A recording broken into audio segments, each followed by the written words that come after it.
This is a pain in the ass, man. I noticed that the truck was still idling rough after cleaning the throttle body, so that pretty much leaves it up to ignition. Next first step would be to replace your spark plugs and potentially your distributor cap, which I have right here, and the rotor underneath. Since this truck is, you know, over 30 years old, I don't mind buying things like spark plugs all at once before doing maybe a cylinder test on them to figure out if one or two is misfiring or whatever. You know, you probably should diagnose first. But I just want to get it done the right way, especially since this is my only vehicle. Now, it's very important that you either label each one of these or do what I'm about to do and do it one at a time. If you mess up that firing order, it ain't gonna run.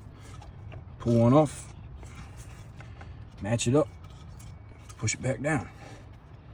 This might be a good time also to replace your wires. Mine don't look new, but they don't look like they're that bad. I elected to wait to see if this doesn't fix my problem. I can always get wires later.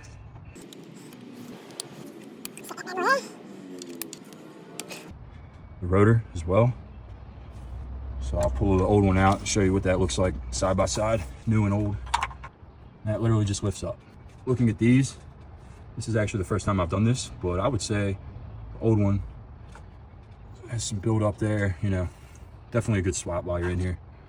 There's a little divot that you won't be able to see down there where the back end, this little plastic piece will go into, so you're lined up right. And again, that just pushes down in there. See, now that looks pretty good to me, although this one here looks discolored from the others. So if I was a betting man, I would say maybe this one is part of the issue. But again, this is my first time doing this. There's two clips on the side that holds this cap down. There we go. Put your clip back on. That's on. That's on. Take that last wire. And I'll just go around and double check that these are all pushed in all the way. That one wasn't.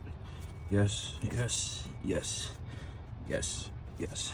Just want to make sure that there's enough slack in all these, that they're not all bound up. So that kind of is dictated by how they were set up before. You got to kind of put them back the same way. So I need to wait for the engine to cool before I can do the spark plugs. Threads are a little bit softer, it's a lot easier to cross thread them. You can turn a easy project into head work, which is not good. Started. It's good. Means I didn't screw up the firing order.